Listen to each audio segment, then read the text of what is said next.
Morning, welcome to business breakfast show. ఇటీవల రాష్ట్రంలో చోటు చేసుకుంటున్న కొన్ని సంఘటనలు దిగ్భ్రాంతి కలిగిస్తున్నాయి, ఆవేదన కలిగిస్తున్నాయి. పరిశ్రమలపై దాడులు, విగ్రహాల విధ్వంసం, అన్నం పెట్టే చేతుల్ని నరకడం, ప్రాణాలు తీయడం, ఇటువంటి సంఘటనలన్నీ నాగరికులం అనుకుంటున్న మనం ఇంకా నాగరికతను నేర్చుకోలేదు, అనాగరిక స్థాయిలోనే ఉన్నామన్న అంశాన్ని స్పష్టంగా తెలియజేస్తున్నాయి. సో ఒక పరిశ్రమ ద్వారా 10గురికి పట్టడన్నం పెట్టడం మినహా మరే పాపం చేయని ఒక పండు ముదుసలి తన ఆవేదన ఎలా వ్యక్తం చేస్తున్నారో ఇప్పుడు చూద్దాం. ఆఫ్ కోర్స్ మార్కెట్స్ లోకి వెళ్దాం, కానీ ఒక్కసారి ఆయన ఆవేదన కూడా విందాం. భవిష్యత్తు సంబంధించి ఎటువంటి నిర్ణయం తీసుకోబోతున్నారు? ఏం చెప్పగలను నేను, మీరు ఆలోచించండి. ఎలా చెప్పగలను? ఏం మాకేం తెలియడం లేదే. ఒక మహా వ్యక్తి అతను పోయినాడు, అతను అన్ని చూసుకునేవాడు. తర్వాత ఓకే మనం చేస్తాము, చెయ్యాలని అంటే ఏముండదు లోపల మనకు తెలియదు. ఇప్పుడు చాలా ఫ్లూయిడ్ స్టేజ్ లో ఉందండి. ప్రతిపక్ష నేత ఆరోపించారు, ఇందులో రాజకీయ కారణాలు ఉన్నాయి, ఈ సంఘటన వెనుక రాజకీయ పక్షాలు ఉన్నాయి, రాజకీయ పార్టీలు ఉన్నాయంటూ. మీరు ఎంతవరకు ఏకీపిస్తారు దాంతో? ఒకటండి, అక్కడ అందరూ చెప్తున్నారు అది ఉందని.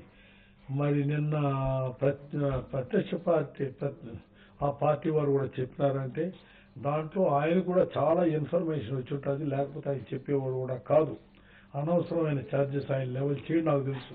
ఇది సిబిఐ ఎంక్వైరీ చేస్తే కానీ మనం అన్ని బయటికి రావండి. ఎందుకంటే ఒక ఇన్సిడెంట్ చేసేటప్పుడు అన్ని చోట్ల ఆ ఇన్సిడెంట్ ఎలా చేయగలుగుతారు చెప్పండి మీరు? వాళ్ళకి తెలుసు పోలీస్ ఫోర్స్ తక్కువ ఉందని తెలుసు, అందరికీ ప్రొటెక్షన్ ఇవ్వలేదని తెలుసు, అది బట్టే చేశారు. అక్కడ రీజెన్సీ సిరామిక్స్ లేకపోతే ఆర్థిక ప్రగతి అనేది లేదు. సో రీజెన్సీ సిరామిక్స్ తిరిగి పునః ప్రారంభం అయితేనే అక్కడ ప్రజలకు ఎంప్లాయ్మెంట్ కావచ్చు, దీని మీద డిపెండ్ అయిన వేలాది మందికి ఆధారం ఏర్పడుతుంది. సో ఆ దిశగా మీరు చర్యలు తీసుకుంటారని ఆశిస్తున్నాం. Yanam use to be agency, it is today regency. ఇది ప్రతి ఒక్క హృదయంలోనూ ఉందండి. రీజెన్సీ లేకుండా పోతే యానం ఏమవుతుంది అనేది అసలు ఎవరు ఆలోచించి చేసుకోలేకపోతున్నారని అంత దారుణంగా ఉంది. మరి కాబట్టి దీన్ని అందరూ కూడా, ప్రతి కార్మికుడు కాదు, మీ ఛానల్స్ లో అయితేనేమి ప్రతి ప్రజలు కూడా ముక్త కంఠంతో ఖండించాల్సి ఉన్నటువంటి సమయం ఇది. మళ్ళా మనకు ఆ బలాన్ని చేకూర్చి భగవంతుడు, కాకపోతే వాడు పనిచేసే వర్కర్స్ అయితేనేమి, మేనేజర్స్ అయితేనేమి ఆ సెక్యూరిటీ కలిగిస్తారు అన్నప్పుడు మళ్ళా పునః ఆలోచన చేయాల్సింది. సో మీకు నమ్మకం ఉందా అటువంటి ఒక ఇంతకుముందు మీరు ఏదైతే సామ్రాజ్యాన్ని నిర్మించారో అదే సైజ్ లేదా అంతకు రెట్టించిన సైజ్ తో సామ్రాజ్యాన్ని, ఎందుకంటే మీ తర్వాతి తరం కూడా తీసుకెళ్లాల్సిన అవసరం కనిపిస్తుంది ఈ బాధ్యతను, మీకు ఆ నమ్మకం ఉందా? అంటే అండి, పాండిచ్చేరి చీఫ్ మినిస్టర్ కూడా చాలా గొప్ప వ్యక్తి, కాకపోతే వాళ్ళ రిసోర్సెస్ లిమిటెడ్. మరి గవర్నమెంట్ నుంచి ఏమొస్తుందో అనేది నాకు తెలియదు. మరి ఇన్ఫాక్ట్ అట్లా అనుకుంటే సగం మంది ఎంప్లాయీస్ అంతా ఆంధ్ర బార్డర్స్ ఉండేవాళ్ళే ఉన్నారు. సో ప్రభుత్వం నుంచి మీరు ఏం కోరుకుంటున్నారు? ఏమనేది ఇప్పుడు నేను చెప్పలేనండి, ఇప్పుడు చెప్పలేను. మరి మా ఒరిజినల్ ఫిలాసఫీనే దెబ్బతింటుంది అనిపిస్తూ ఉంది. మరి ఈ రోజు ఉన్నటువంటి మా పొజిషన్లో మేము చాలా ఏం చెప్పంటారు చెప్పండి. ఆ వ్యక్తి నా కళ ముందు నిలబడుతున్నాడండి. అతను నేను ఊహించుకున్నా, చెప్పండి మీరు. అతను ఈ క్రిమినల్స్ ఇటువంటి వాళ్ళు ఇండస్ట్రీస్ దాంట్లో చేయి పెట్టడం అనేది మంచిది కాదండి. తర్వాత ఈ వర్కర్స్ లో కూడా క్రిమినల్ మెంటాలిటీ ఉండేవాళ్ళు పోతే తప్ప మళ్ళా ఇండస్ట్రీ స్టార్ట్ చేసి కూడా ఉపయోగం లేదనిపిస్తా ఉంది. మరి దానికి మరి గవర్నమెంట్ ఏ సహకారం ఇస్తుందో, ఎట్లా వస్తుందో, పరిస్థితులు ఏమవుతుందో చూసి భగవంతుడే మమ్మల్ని కాపాడాలా, అక్కడ ప్రజలను వర్కర్స్ను కూడా కాపాడాలా. ఇంకా అంతే, భగవంతుడి చేతిలో ఉంది. సో 70 ఏళ్ల వయసులో తన 3 దశాబ్దాల జీవితాన్ని ఒక పరిశ్రమ అభివృద్ధి కోసం ధారపోసి యానం వంటి ఒక మారుమూల ప్రాంతపు ఆర్థిక చిత్రాన్ని సమూలంగా మార్చివేసిన ఒక పండు ముదుసలి పారిశ్రామికవేత్త ఆవేదనది. సో తన తరువాతి తరానికి బాధ్యతలు అప్పగించి విశ్రాంతి తీసుకోవాలి అనుకుంటున్న తరుణంలో ముష్కర మూకల దాడికి బలైపోయిన, తన చేతులతో తానే పెంచిన వృక్షాన్ని తిరిగి తానే పునఃచిగురింపజేసే ప్రయత్నం చేయాల్సి రావడం బాధాకరం. అసలు ఎటువైపు వెళుతున్నాం మనం ఒకసారి ఆలోచించుకుందాం. పరిశ్రమ ఏర్పాటు చేసి 10 మందికి అన్నం పెడుతున్న వ్యక్తులను హత్య చేసే స్థాయికి దిగజారిందా మన సంస్కృతి, మన సంస్కారం? సో యానం మన పొరుగు రాష్ట్రం అయినా కూడా అక్కడ నివసించేదంతా తెలుగువారే. ఇన్ఫాక్ట్ రీజెన్సీ సిరామిక్స్ లాంటి కంపెనీస్ లో పనిచేసేది కూడా తెలుగువారే. ఇక్కడ నుంచి అమలాపురం వంటి ప్రాంతాల నుంచి, కోనసీమ నుంచి యానం వెళ్లి పనిచేసి తిరిగి ఇంటికి వస్తుంటారు. సో ఇంత దారుణం జరిగితే ఒక ప్రతిపక్ష నేతకే పట్టిన అక్కడి పరిస్థితి గురించి వాకప్ చేయడానికి, వివరాలు తెలుసుకోవడానికి రాష్ట్ర ప్రభుత్వం ఏం చేస్తుంది? సో కాబట్టి రాష్ట్ర ప్రభుత్వం కలగ చేసుకుని ఇప్పటికైనా అక్కడ పరిస్థితిని చక్కదిద్దే ప్రయత్నం, తెలుగు వారందరికీ వారి భవిష్యత్తు రోడ్డున పడకుండా చేసే బాధ్యత రాష్ట్ర ప్రభుత్వం పైన ఉంది. సో కుటుంబ వారు నిన్న మీరు కూడా ఉన్నారు అక్కడ రీజెన్సీ సిరామిక్స్ నాయుడు గారి ప్రెస్ కాన్ఫరెన్స్ లో. సో ఎటువంటి పరిస్థితులు దారితీసాయంటారు అసలు ఈ సంఘటనకి? తిరిగి రీజెన్సీ ఆఫ్ కోర్స్ మన షేర్ హోల్డర్స్ ఇంట్రెస్ట్ కూడా కొంత ఉంది కాబట్టి తిరిగి రీజెన్సీ పునఃప్రారంభమయ్యే అవకాశాలు ఎంతవరకు ఉన్నాయి? అంటే ఒక్కటండి, అట్లీస్ట్ యానం ప్లాంట్ పునఃప్రారంభం అవటం అనేది కాస్త కష్టంగానే కనిపిస్తుంది. ఎందుకంటే ఇంతవరకు డ్యామేజ్ ఎస్టిమేషన్ కానీ ఇవన్నీ కూడా చేయటం కూడా డిఫికల్టీ అవుతుంది. ఎందుకంటే ఇంకా అక్కడ అప్రైజింగ్ ఏజెన్సీస్ రీచ్ అవ్వలేదు ఓవరాల్ గా అనమాట. ఇప్పుడు యానం ప్లాంట్ డ్యామేజ్ కూడా ఎక్స్టెంట్ చూస్తూ ఉంటే కంపెనీ కరేకల్ ప్లాంట్ దగ్గర నుంచి ఎక్కువ ప్రొడక్షన్ చేయాల్సి వస్తుంది. అండ్ ఈ ఫెటాల్ యానం ప్లాంట్ అంటూ క్లోజ్ అయితే కనుక కంపెనీకి మోర్ దాన్ నెసరీ సేల్స్ కానీ ఈ ఎఫెక్ట్ కంటే కూడా నేను అనుకోవటం ఒక ఈ ప్రొడక్షన్ దెబ్బనే కాకుండా అక్కడి నుంచి ఒరిజినేట్ అయింది కాబట్టి కంపెనీకి సైకలాజికల్ గా ఇప్పుడు ఆయన చెప్పినట్టు మేనేజ్మెంట్ అవనండి, వాళ్ళ ఫిలాసఫీ మారుతుంది. టోటల్ గా ఇక మన స్టేట్ ను వదిలేసి వేరే స్టేట్ కి వెళ్ళి అక్కడే ఇక కరేకాల దగ్గర నుంచి చేసుకునే పరిస్థితి వస్తుంది. అండ్ ఇక్కడ ఇండస్ట్రియల్ అట్మాస్ఫియర్ కి ఇది one of the very very bad president అనమాట. అండ్ ఇంత బ్యాడ్ ప్రెసిడెంట్ గా ఉన్నప్పుడు నేను అనుకోవటం ఈ ఇండస్ట్రియలిస్ట్ మేబీ ఇన్సూరెన్స్ వచ్చి కానీ ఇది వచ్చి వేరే స్టేట్ లో స్టెబిలైజ్ అవడానికి ఇంకో డికేట్ పెట్టినా సరే సర్వైవ్ అవుతారు. కానీ ఇక్కడ ఇండస్ట్రీస్ కొత్తగా పెట్టడానికి మాత్రం వెనుకం చేస్తారు ఎవరైనా సరే. డెఫినెట్లీ ఈ ఇన్సిడెంట్ ఇంత బ్యాడ్ ఎగ్జాంపుల్ పైన సర్ప్రైజింగ్ ఏంటంటే ముఖ్యమంత్రి గారి దగ్గర నుంచి పెద్ద రెస్పాన్స్ లేదు, ఇండస్ట్రీ మినిస్టర్ దగ్గర నుంచి పెద్ద రెస్పాన్స్ లేదు. ఏదో ఒక యూనియన్ టెరిటరీ పాండిచేరికి చెందిన సంస్థ అన్నట్టు నెగ్లిజెన్స్ చూపిస్తున్నట్టే క్లియర్ గా కనిపిస్తుంది మన స్టేట్. ఎందుకంటే ఈ పార్ట్నర్షిప్ సమ్మిట్ లోను వాటిల్లోనూ ఇన్ని ఇండస్ట్రీలు వస్తున్నాయి అన్ని ఇండస్ట్రీలు వస్తున్నాయి అని చెప్పిన వాళ్ళు ఇవాళ మన రాష్ట్రం సరిహద్దు మన ఎంప్లాయీసే దాదాపు ఆంధ్రప్రదేశ్ నుంచి 4,000 మంది ఎంప్లాయీస్ అక్కడ రీజెన్సీలో పనిచేసే కంపెనీలో ఇంత డ్యామేజ్ అయితే గవర్నమెంట్ ఇంత పూర్ రెస్పాన్స్ కి డెఫినెట్లీ నేను అనుకోవటం no industrialist should believe in this governments security for industrialist అని చెప్పేసి అని అనుకుంటున్నాను. సో గాడ్ సేవర్స్ ఇది ప్రస్తుతం మనకు అందుతున్న సంకేతం. ఇక స్టాక్ మార్కెట్స్ విషయానికి వస్తే బుల్స్ తిరిగి మార్కెట్ లో ప్రవేశించారు. ఇది సుస్పష్టం అవుతోంది జనవరి సిరీస్ పెర్ఫార్మెన్స్ గమనిస్తే. సో జనవరిలో 12% పెరిగాయి మన ప్రధాన ఇండెక్స్లు రెండు కూడా, సెన్సెక్స్ కావచ్చు, నిఫ్టీ కావచ్చు. అలాగే నిన్న మొన్నటి కరెక్షన్ ఒకరోజు కరెక్షన్ తో సరిపెడుతూ ఆ నష్టాలన్నింటినీ తుడిచిపెడుతూ నిన్న మన మార్కెట్స్ ఉవ్వెత్తున లాభాలతో పొంగాయి. ఒక terrific comeback or pull back మనం గమనించాం.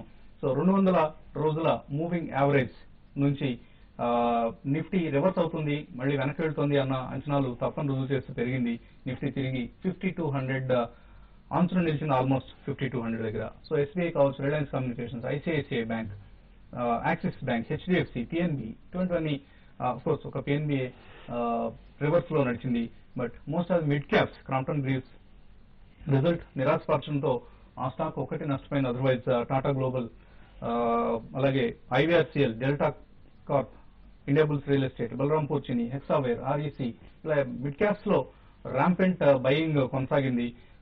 బాటా, విఐపి, జూబిలెంట్ ఫుడ్స్ లాంటి కన్సంప్షన్ స్టాక్స్ లో ఉవ్వెత్తున కొనుగోళ్లు కొనసాగడం మనం గమనించాం. సో డిసెంబర్ లో మార్కెట్స్ అగ్రెసివ్ సెల్లింగ్ చవి చూస్తే జనవరిలో నిన్నటితో ముగిసింది జనవరి నెల. అఫ్ కోర్స్ ఫిబ్రవరి సిరీస్ ప్రారంభమైంది కూడా ఆల్రెడీ. సో జనవరిలో నిధుల ప్రవాహం నాటకీయంగా పెరిగింది. అండ్ మన సెన్సెక్స్ చాలా కాలం తర్వాత గ్లోబల్ ఇండిసెస్ అవుట్ పెర్ఫార్మ్ చేసింది. ఇన్ఫాక్ట్ జనవరిలో చూస్తే డౌజన్స్ లాంటివి ఓన్లీ 3.4%, అలాగే S&P 4.4% లాభపడితే మన సెన్సెక్స్, నిఫ్టీలు 11% పైగా లాభపడ్డాయి. ఎమర్జింగ్ మార్కెట్స్ లో కూడా మన markets almost like Argentina market, అలాగే పెరూ లాంటి కంట్రీస్ ఎమర్జింగ్ మార్కెట్స్ తో పోటీ పడుతూ పెరగడం గమనిస్తాం. సో మార్కెట్స్ పరిస్థితిపై మాట్లాడేందుకు అనలిస్ట్ మనతో సిద్ధంగా ఉన్నారు. సో బడ్జెట్ ఆఫ్ కోర్స్ మనం ఆల్రెడీ బడ్జెట్ కు దగ్గరగా వస్తున్నాం, కానీ ఎలక్షన్స్ వల్ల కొంత డిలే అయ్యే అవకాశం కనిపిస్తుంది. బడ్జెట్ లోగా ఎటువంటి ట్రెండ్ మీరు ఎక్స్పెక్ట్ చేస్తున్నారు? బడ్జెట్ లోగా మార్కెట్ పెరుగుతుందా, లేక తగ్గుతుందా, లేక రేంజ్ బౌండ్ గా ఉంటుంది అనుకుంటున్నారు? లేదు, పాజిటివ్ ట్రెండే ఉంటుందండి విత్ అప్వర్డ్ బయాస్ అనమాట. కరెక్షన్స్ వేయొచ్చినా కూడా మైనర్ కరెక్షన్స్ ఉంటాయి అని చెప్పేసి అనుకుంటున్నాను. అండ్ ఈ అప్వర్డ్ బయాస్ లో క్లియర్లీ మొన్న ఫాల్ ఏదైతే వచ్చిందో దాంతో కనిపిస్తుంది 5100 కింద అగ్రెసివ్ బయింగ్ వచ్చే పాసిబిలిటీ కనిపిస్తుంది. ఎందుకంటే చాలా మందికి ర్యాలీలో మిస్డ్ అవుట్ ఫీలింగ్ ఉందన్నమాట. అరే మనం కొనలేకపోయాము 4700 దగ్గర ఇంత మంచి రిటర్న్స్ వచ్చినాయి అన్నట్టు అనమాట. ఆ మిస్డ్ అవుట్ ఫీలింగ్ ఉన్నది చాలా మంది 51 కిందకి రావటమే ఫ్రెష్ బయింగ్ ఎమర్జ్ అవుతుంది అనమాట. అండ్ ఓవరాల్ ఇందాక మీరు మెన్షన్ చేసినట్టు last full year 500 millions net outflow ఉంటే కనుక ఎఫ్ఐఐ మనీ ఈసారి ఓన్లీ జనవరి సిరీస్లో $1.6 బిలియన్ ఈ పాటికి మార్కెట్లో పంప్ చేశారనమాట ఆల్రెడీ. అంటే మేబీ ఇది 2009 లాగా అగ్రెసివ్గా ఎఫ్ఐఎస్ పంప్ చేస్తారా మనీ అన్నట్టు కూడా క్లియర్లీ అర్థం అవుతుంది అనమాట. కాబట్టి నేను అనుకోవటం మేబీ బడ్జెట్లో కరెక్షన్స్ వచ్చినా కూడా sector wise stocks wise corrections వచ్చి ఇమీడియట్గా రివర్స్ అయ్యే పాసిబిలిటీ ఉంది. నిన్న బ్యాంకింగ్ సెక్టార్ చూసాం, మొన్న కరెక్ట్ అయిన బ్యాంకింగ్ సెక్టార్ నిన్న ఐసిఐసిఐ బ్యాంక్ కానీ స్టేట్ బ్యాంక్లో సెంట్రల్ గవర్నమెంట్ ఇన్ఫ్యూజ్ చేస్తున్న మనీ తోటి స్టేట్ బ్యాంక్ వల్ల కానీ axis bank other banks lead చేయడంతో బ్యాంక్ నిఫ్టీనే 300 పాయింట్లు పెరిగింది. ఓవరాల్గా సెన్సెక్స్ కూడా 300 పాయింట్స్ ప్లస్ పెరిగిందన్నమాట. కాబట్టి యూపీ ఎలక్షన్ ఒకటి కీలకం అవుతుందన్నమాట మధ్యలో ట్రెండ్ మారాలంటే కనుక. వన్స్ ఎలక్షన్ రిజల్ట్స్ అంటూ బయటపడితే if at all Congress does better than expectations like ఉత్తరప్రదేశ్లో 70-80 సీట్ల కంటే కూడా ఎక్కువ కాంగ్రెస్కి వస్తే కనుక maybe surprisingly even as high as 5600, 5500 కూడా బడ్జెట్ లోపలే వచ్చే పాసిబిలిటీ ఉంది. సో మీరు ఎటువంటి ట్రెండ్ ఎక్స్పెక్ట్ చేస్తున్నారు? అంటే ఇంట్రాడేలో ఎటువంటి ట్రేడింగ్ ట్రెండ్స్, ఓపెనింగ్ లో ఎటువంటి పొజిషన్స్ తీసుకోవచ్చు? ఓపెనింగ్ లో అంటే మార్కెట్ ఈ రోజు చాలా వరకు ఫ్లాట్ గా ఓపెన్ అవుతుంది. కాబట్టి ఏంటంటే లార్జ్ క్యాప్ స్టాక్స్ ఏవైతే నిన్న మన లాస్ట్ ఒక 2-3 రోజుల్లో అవుట్ పర్ఫార్మ్ చేసిందాయో వాటిలో కొంత ప్రాఫిట్ బుకింగ్ హయ్యర్ లెవెల్ ఉండొచ్చు. అయితే మిడ్ క్యాప్ లో మాత్రం యాక్షన్ ఈ రోజు బాగా కొనసాగే అవకాశం ఉంది. కాబట్టి మిడ్ క్యాప్ యాక్టివ్ స్టాక్స్ లో ఈ రోజు లాంగ్ పొజిషన్ తీసుకోవచ్చు. అయితే నిఫ్టీ మాత్రం కొంచెం అరౌండ్ 5200 డేస్ మూవింగ్ యావరేజ్ దాటినా కూడా లాస్ట్ టైం కూడా మనం చూసాము దానిపైన నిలవలేదు. కాబట్టి ఏంటంటే ఇక్కడ 1-2 రోజులు ఈ 200 డేస్ మూవింగ్ యావరేజ్ పైన నిఫ్టీ కానీ సస్టైన్ అయితేనే మనం ఫర్దర్ గా నెక్స్ట్ మార్కెట్ లో ఒక అప్ ట్రెండ్ అనేది ఉంటుంది. లేదంటే మాత్రం కొంచెం డౌన్ సైడ్ వస్తూ కొంచెం కన్సాలేషన్ వచ్చే అవకాశం ఎక్కువ ఉంది. అయితే మనం చూసాం నిన్న ఈ విధంగా ఒక రోజు 120 పాయింట్స్ పడిపోయి మళ్ళీ పక్క రోజు ఇమీడియట్ గా మళ్ళీ సేమ్ ఎంతైతే నష్టపోయిందో అంతే లాభపడడం అనేది జనరల్ గా జరగదు. అయితే నిన్న అయితే ఒక డిఫరెంట్ సెనారియోలో జరిగింది. దీంతో పాటు ఐసిఐసిఐ బ్యాంక్ రిజల్ట్ అనేది నిన్న మార్కెట్ కి చాలా పాజిటివ్ గా రావడం, మార్కెట్ ఎక్స్పెక్టేషన్స్ కన్నా బాగా రావడం, బ్యాంక్ నిఫ్టీలో మంచి అప్ ట్రెండ్ చూసాం. దీనివల్ల ఏంటంటే నిఫ్టీ దగ్గర 100 పాయింట్స్ దాకా లాభపడడం జరిగింది. ఏదైనా కూడా ఏంటంటే ఇక్కడ నుంచి మార్కెట్స్ ఓవరాల్ గా ట్రెండ్ అయితే అప్ ట్రెండ్ ఉంటాయి. మధ్య మధ్యలో ఒక హికప్స్ అనేవి అంటే ఒక 100 పాయింట్స్ 150 పాయింట్స్ కరెక్షన్స్ ఉంటాయి. అయితే తప్ప మేజర్ డౌన్ ట్రెండ్ అయితే ఉండకపోవచ్చు. కాబట్టి బై అండ్ డిప్స్ అంటారు. ట్రేడర్స్ మాత్రం కొంచెం ఈ 5200 లెవెల్ కానీ సస్టైన్ కాలేదంటే మాత్రం షార్ట్ పొజిషన్ బిల్డ్ చేయమంటాను. ఒకవేళ 5200 పైన సస్టైన్ అయితే మాత్రం షార్ట్స్ అన్ని కవర్ చేయమంటాను. సో ఇన్వెస్టర్ల నుంచి కాల్స్ తీసుకోబోయే ముందు చిన్న బ్రేక్ తీసుకున్నాం.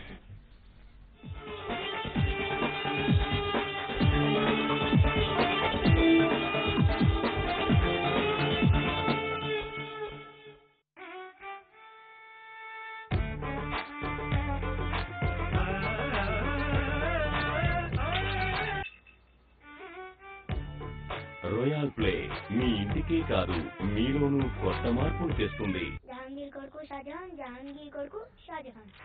జహాంగీర్ కొడుకెవరు? జహాంగీర్ కొడుకు కూడా పచ్చాయి. అతనెవరు? తండ్రితో అతని కొడుకు. సాధారణంగా పిల్లలు చదివిన వాటిని సమయానికి మర్చిపోతూ ఉంటారు. కారణం అసంపూర్ణ పోషణ కావచ్చు. రోజు ఇవ్వండి కొత్త కాంప్లాన్ విత్ మెమరీ చార్జెస్. దీనిలో ఉన్న ఈ కాంప్లాన్ పోషణ మరియు 5 మెమరీ చార్జెస్ శక్తి ఇది జ్ఞాపక శక్తిని పెంచడంలో తోడ్పడుతుంది. జహాంగీర్ కొడుకు షాజహాన్. గుడ్. పూర్తి పేరు ఆలా Hazrat Abdul Mustafa Shahabuddin Mohammed Shahjahan. Complan with memory charges. తాగండి, ప్రభావం చూడండి. నాలాంటి వారు ఒకరు నా జీవితంలోకొస్తే ఇక జీవితం సరిపోయేదు. మీలాంటి వారు కనుక ఇంకొకరు ఉంటే మరి రెండవ ఆదాయం అవుతుంది. ప్రోటెక్ లైఫ్ ఇన్సూరెన్స్ నుంచి గ్యారంటీగా రెండవ ఆదాయం. లాభపు ఇన్సూరెన్స్. కొత్త దంపతులకి శుభాకాంక్షలు. నేను చెప్పింది ఏం చేశారు? అంకిల్, మీరు చెప్పినట్టే ఎస్ఎన్ఎం డెవలపర్స్ లో ప్లాట్ కొన్నాం. చాలా సంతోషంగా ఉన్నాం. ఈ సలహాలన్నీ వీళ్ళకే కాదండి, మీకు కూడా. చింతపండు ఆయిల్ ఇవ్వండి. మా సూర్య పేపర్. ఇప్పుడు ప్రతి వ్యక్తి దినచర్య సూర్య.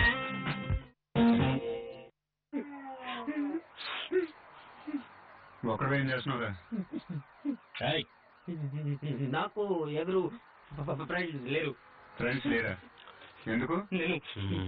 మాట్లాడు. ఫ్రెండ్స్ అవడానికి మాట్లాడుకోవటం ఓల్డ్ ఐడియా.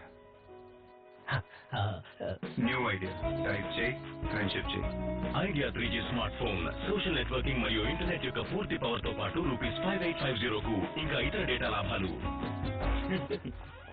సార్ 60 ఫ్రెండ్స్ ఉన్నారు. 60 టైపింగ్ స్పీడ్ బాగున్నట్టుంది sir. New idea.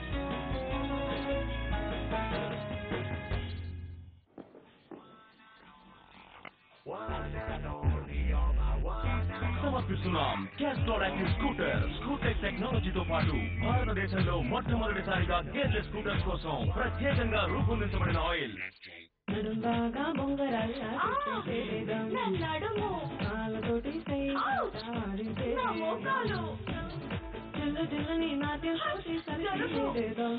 Lemon grass లాంటి 11 వనమూలికలు కలిగిన కొత్త Emami Mentho plus yellow balm. ఎటువంటి నొప్పి నుంచైనా తక్షణం ఉపశమనం. ఇమామి మెంతో ప్లస్ బామ్ ఇప్పుడు లెమన్ గ్రాస్ ప్రత్యేకతలతో కూడా ఇమామి మెంతో ప్లస్ బామ్. గొప్పగా ఉంది మీరు Rakesh. Very nice. Thanks. Fantastic గా మెరిసిపోతుంది గురు మీ ఇల్లు. బాబు కాస్త లెఫ్ట్. రాకేష్ మీ ఇల్లు అద్దరిపోతుంది అనుకో. ఇవ్వట కాస్త. నేను మా ఆవిడ కళ్ళు మూసుకుని చేస్తాను. ఏమా వీడి గురించి నీ అభిప్రాయం ఏంటి? మీరు చాలా మంచి అదే సిగ్గుపడకమ్మా, చెప్పు. చాలా మంచి కలర్ వేయించారు ఇంటికి. ఏషియన్ పెయింట్ ప్రతిమ వేస్తే అందరూ ఇంటి గురించే మాట్లాడతారు. మీకు ఓకేనా మరి?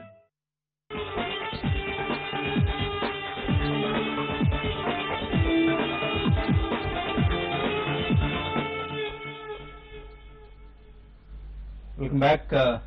కాలర్స్ నుంచి కొన్ని కాల్స్ తీసుకున్నాం. ఆదిలాబాద్ నుంచి ఫస్ట్ కాలర్ వెంకటరత్నం లైన్ ఉన్నారు. వెంకటరత్నం గారు sir good morning sir. Good morning sir. నేను నేచురల్ గ్యాస్ సార్ స్టార్ట్ చేశాను సార్. సార్ 141 లో స్టార్ట్ చేశాను సార్. ఓకే అండి. సార్ ఇప్పుడు ప్రాఫిట్ లో ఉంది సార్. మరి ఇప్పుడు మళ్ళీ అది కిందికి ఎంత సపోర్ట్ లెవెల్ ఉందో తెలియదు సార్. ఓకే సార్ బయింగ్ చేయాలా సార్, మరి వెయిట్ చేయాలా సార్? ఇన్ఫాక్ట్ ఇది అంతగా మనం ఫాలో అయ్యే కమోడిటీ కాదండి.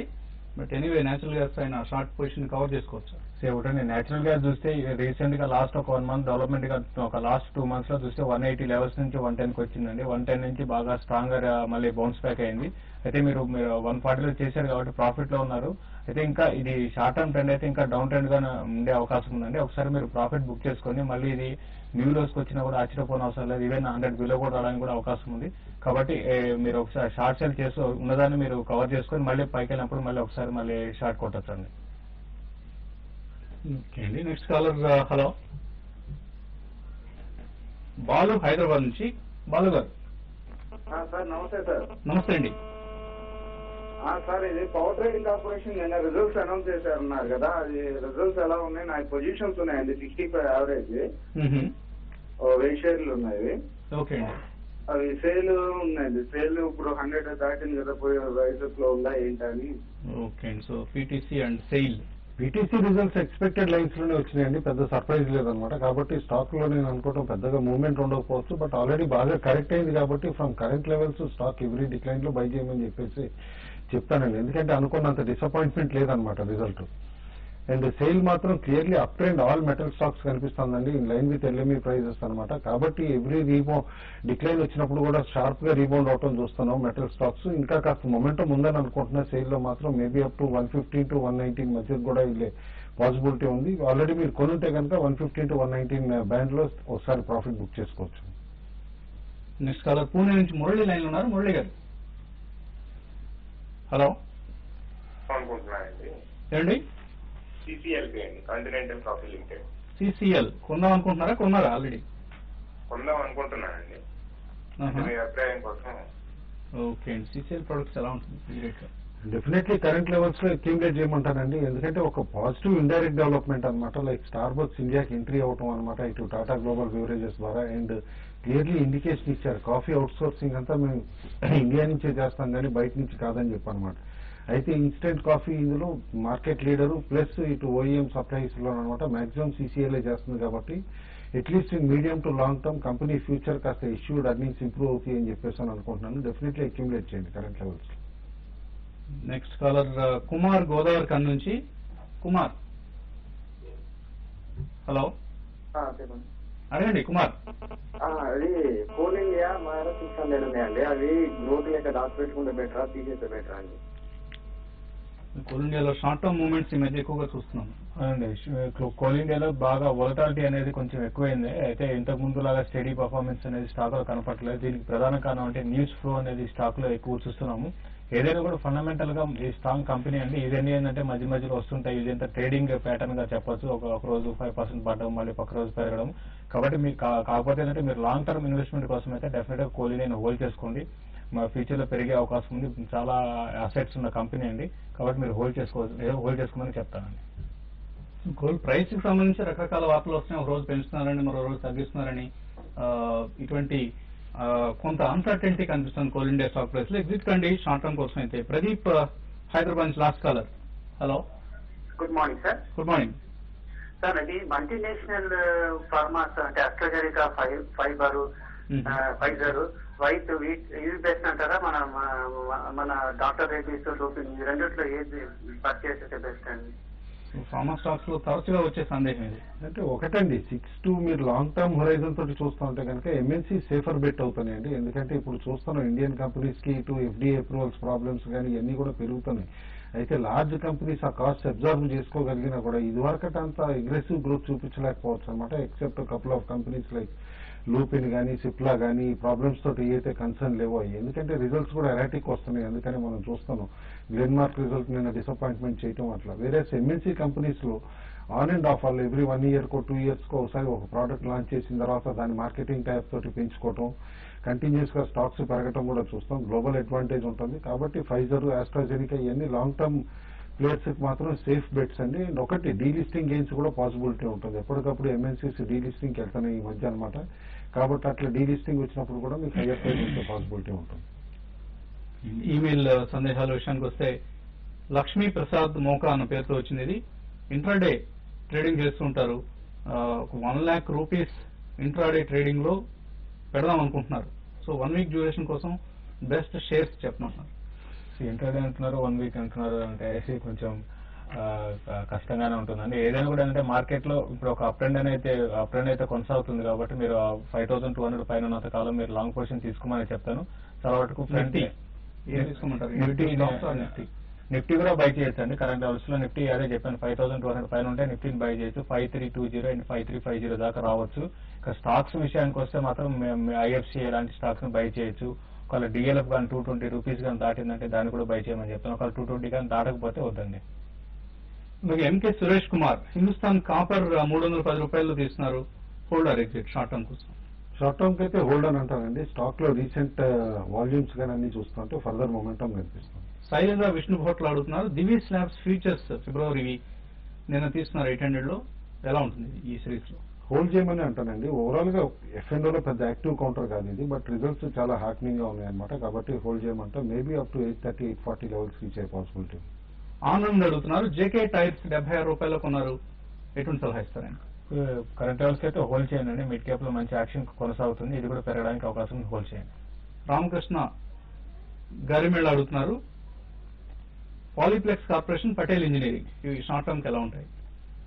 పటేల్ ఇంజనీరింగ్ బెటర్ బెట్ కనిపిస్తుందండి పాలీప్లెక్స్ కంటే. ఎందుకంటే పాలీప్లెక్స్ రీసెంట్ బీఓపీపీ ప్లేయర్స్ వీటన్నిటిలో కూడా కరెక్ట్ వచ్చిందా సిగ్నిఫికెంట్ గా పెరగడానికి పాసిబిలిటీస్ కనపడలేదు. వడ్డాది శ్రీను అడుగుతున్నారు. టాటా మోటార్స్ 230 పుట్ ఆప్షన్ తీస్తున్నారు 1050 లో. Exit or hold?